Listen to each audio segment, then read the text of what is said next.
All right, let's continue our Browns conversation. Andrew Berry, as we know, the track record over the last year, much better. Overall, he did a good job on last year's draft. Some nice moves in free agency that we like so far this year. Overall, his track record not good, especially when it comes to offensive linemen and wide receivers. Almost every acquisition he has made, draft or otherwise, at those two positions has been terrible. And you could back that up with some numbers here or some stats. Here we go. Wide receivers drafted by Andrew Berry. Donovan Peoples. Now, to be fair, Donovan Peoples-Jones, considering where he was drafted, was a perfectly fine pick. That's a hit. Anthony Schwartz, third-round pick, awful. He ruined the franchise. Why do you say he got Baker hurt. And then the Baker played through the shoulder, and then the whole thing happened. We never have Watson if we don't have Schwartz. Probably not. Just like Fozzie Whitaker got Rob Szczynski fired. Yeah. Fozzie Whitaker. I forgot that guy. What a poll. David Bell, third-round pick, terrible. Michael Woods was a fifth-round pick. He didn't do anything. I think he was a seventh-round pick. A seventh-round pick, so I can't kill him there. Cedric Tillman, a 3-year in a row, third-round pick. The best I can say about him is he's the best of those third-round picks, and he's at best a fourth receiver to me in the NFL.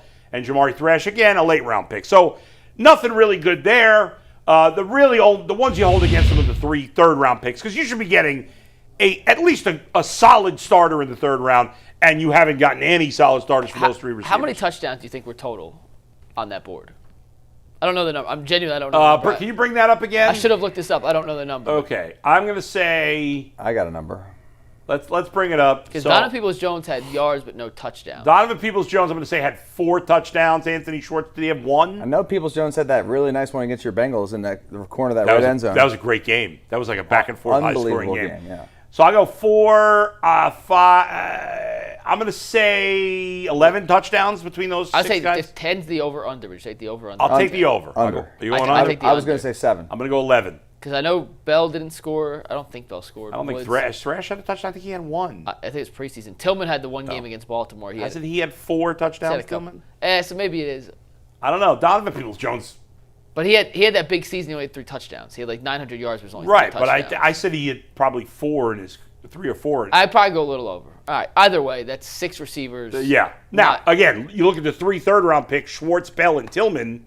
Not great. I don't even know if they have 7 touchdowns between them. Those are third-round picks. Again. Are we efforting to get that number? Oh, yes. I'm doing the math right now. Oh, he's doing it right now. You said under 11, Bull? No, I said over 10. I'm over. You 10. said under 11. I'm already at 12, and I'm only 3 players in. So that's where I'm at right now. So it's probably over. Yeah, whatever. Yeah. Okay, so we know we're over. Do we have free agents and trade acquisitions? No, this is just in the draft. Just in the draft. Who are they going to hit on? Because they did trade a second-round pick for Elijah Moore. Yeah, they got Amari Cooper and Jerry Jeudy via trades as well. That's fine. A little better, I don't love the Jerry Jeudy trade. The Amari Cooper trade was a great trade. Big win, yeah. The Elijah Moore trade was a horrible trade. This year, the only thing they've done at wide receiver is sign. He's more of a special teams guy. Tylen Wallace. They signed Deontay Johnson last year. That didn't work out. They signed DeAndre Carter, Marquise Goodwin. None of those guys all have been useless. All right, now let's look at the drafted offensive linemen by Andrew Berry. Here's our list of offensive linemen drafted by Andrew Berry. I made it. I know it exists. All right. Should be the graphic right under the receivers. There we go. Here we go. All right, 2020, Jed Wills, first-round pick, bust.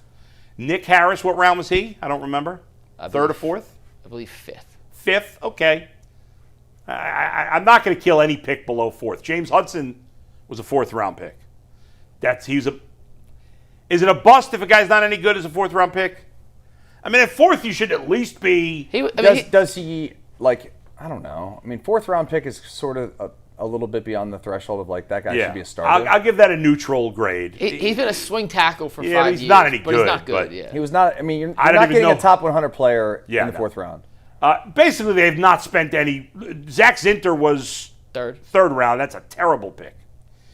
So, and Whippler, late pick, and that's actually been a decent pick. He was a late pick. He hasn't really played yet.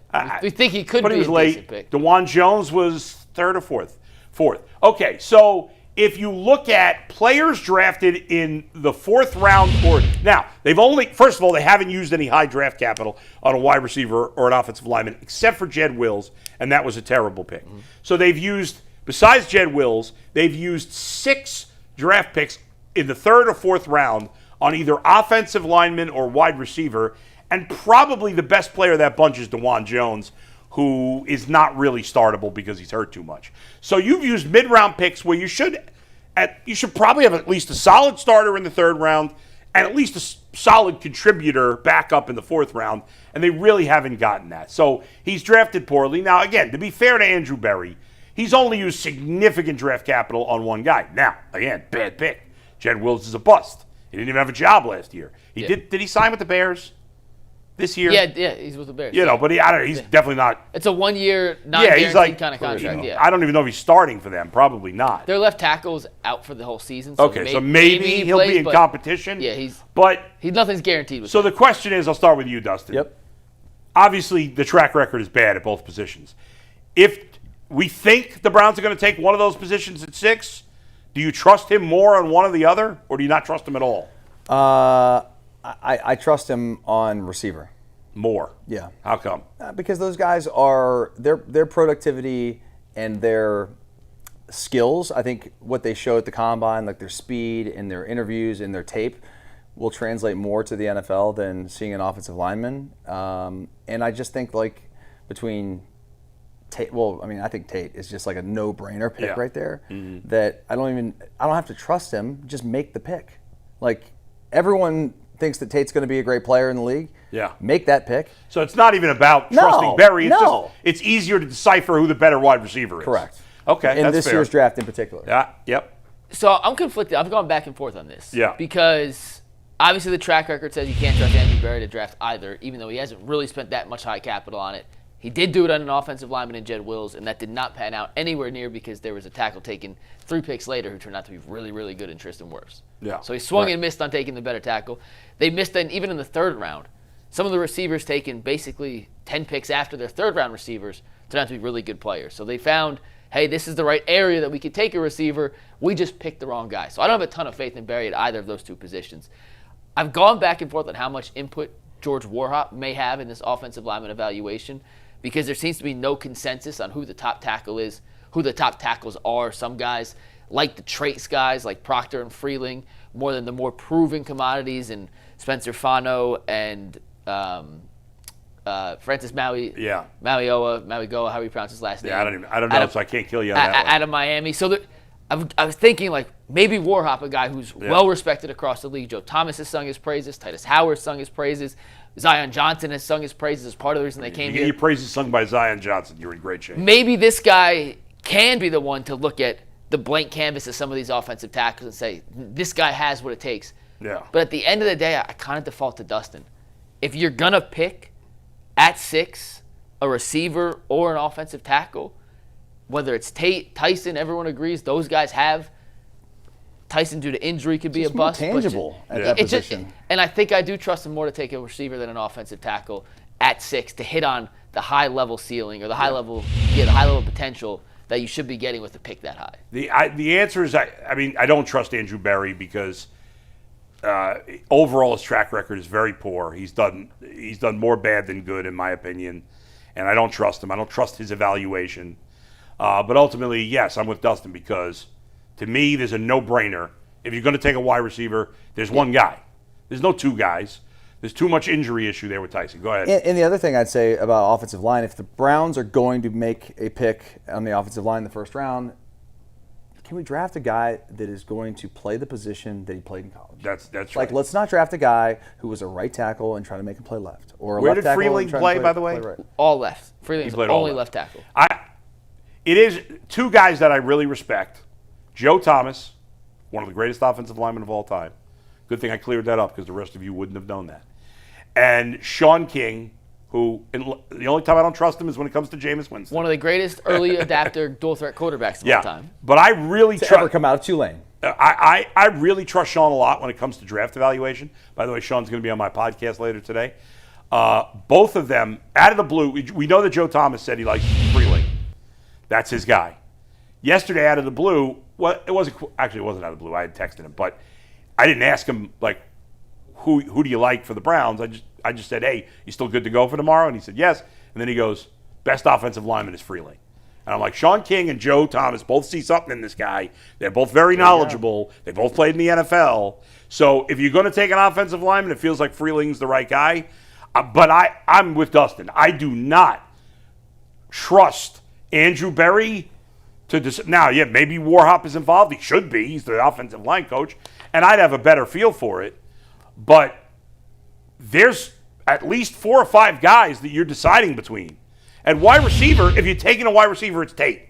If they're drafting a wide receiver at 6, it's going to be Tate. It's not going to be anybody else. Where there could be 4 guys that they drafted offensive line. You got to pick the best one of the bunch. I'll take the guy that I'll trust him to not screw up the easier answer to the question, right? So we're all in agreement on that sense. It's just there's too much variance in the offensive lineman, and there's not. If there was a no-brainer at 6, who we could say, if they're taking a tackle, it's player X. Right. Then I feel better, but because we don't know if they want the versatility of Fano, or they want the massive 6'7" size of Proctor, or the potential of Monroe Freeling.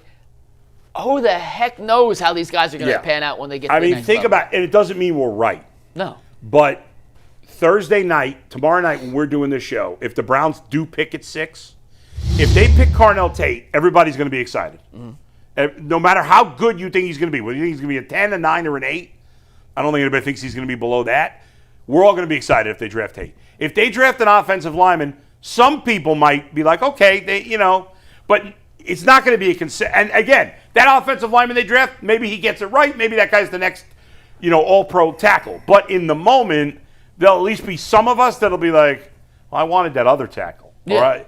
Nobody's saying that about Tate. And they've been tied the most to Proctor. And we've had G. Bush on. I'm not buying it. And I'm just using an example. It could be anyone. G. Bush is like, I don't like the tape on Proctor. I don't trust his weight.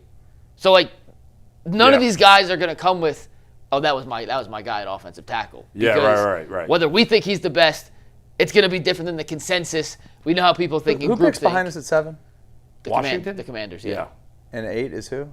I'm sorry to put you on the 8th spot. New Orleans, 9's KC. Nice job. 10 now the Giants. 10 now the Giants. 11 Miami, please, 12 Dallas. Please don't let Tate go be a Kansas City Chief. Well, he's going to be good there. Yeah, I'm just thinking if we don't take him at 6 and he's still on the board, he'll go somewhere. Washington and be a star. Apparently loves Tate. If you believe the smoke screens now. And I expect Jaden Daniels to bounce back big time if he's healthy this year, right? I think he's going to be great. You compare McLaurin and Tate with Jaden Daniels. Do they have a back? They don't have a back, do they? Jaworski Merritt. Who was the dude who got shot? Who came? He got traded. He's on the 49ers. Is he on the Niners now? Brian Robinson. I forgot about him. Yeah.